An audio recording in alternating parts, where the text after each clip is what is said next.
let's dive right into this bad boy, man. Kicking us off, we got a nice bantamweight bout between Trevin five-star Jones and Mario Bautista. Hi, is his boy. Little smoke. Little smoke. So, given what he said, let's dive right into Trevin Jones there. He took on Timur Valiev, and rewatching that fight, holy shit, dude. What a beast, man.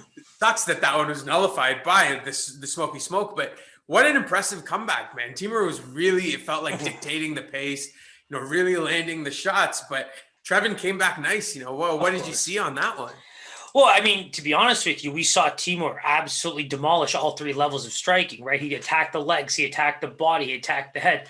But here comes Trevin Jones, sober as a goose, just, chilling out and just going for broke at the perfect time.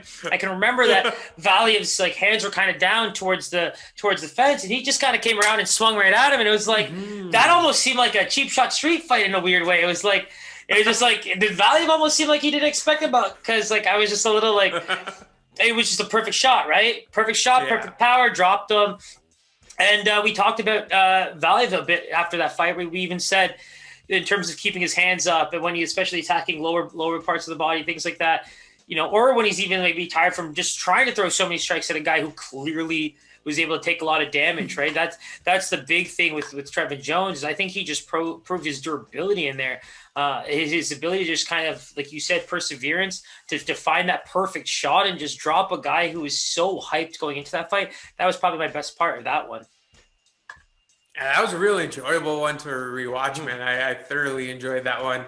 And like you said, he picked his moment, found his opportunity to attack, and took a lot of damage and still looked just as strong and formidable. So yeah, for sure. For him, on the flip side, we got Mario Bautista, 8-1 record. I got to ask you, man, who makes their debut against Sandhagen?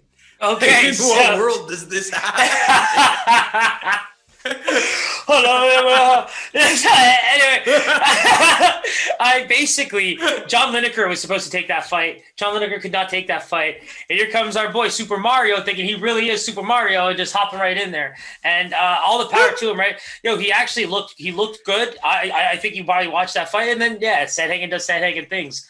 He's basically Spider-Man in there at this point to me.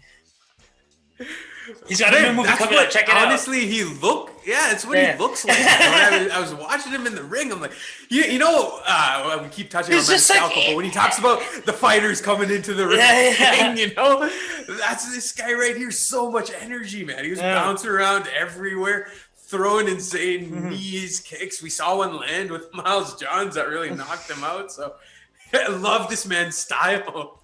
Yeah, that's the thing, right? So you make your debut against Sagan. Well, I guess I'm ready for pretty much anybody now. And he just goes on that 2-0 run, right? And including that amazing knee against Miles Johns. So I really think that we're watching a great fighter blossom from what was one of the best career opportunities you could ever take.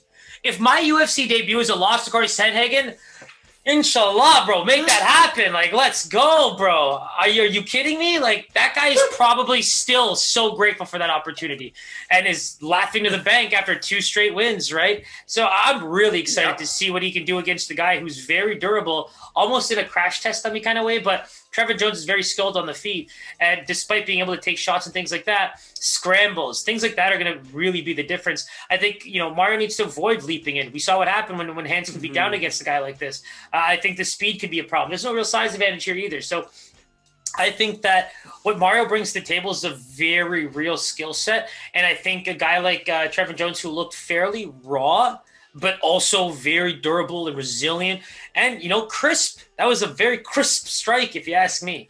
Yeah.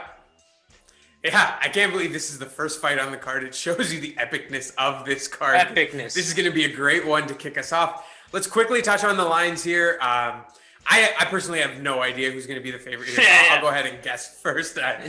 Shot in the dark here. I'm going to go Bautista as a -150 favorite. My guy. So I was actually going to go Bautista with a -160. Oh, all right. And let's check out the line here.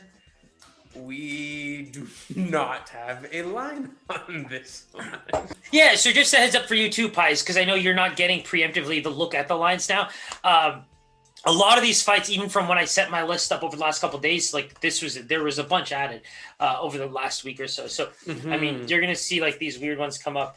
I thought I remembered even seeing the Kai Kara France being the first fight on this card, if I remember correctly, at least from where we kind of pull ours between UFC stats, Tapology, ESPN. But yeah, I mean, we could jump right into the next one because I'm pretty sure we'll see if there's I did find a line on Odds Shark. My God.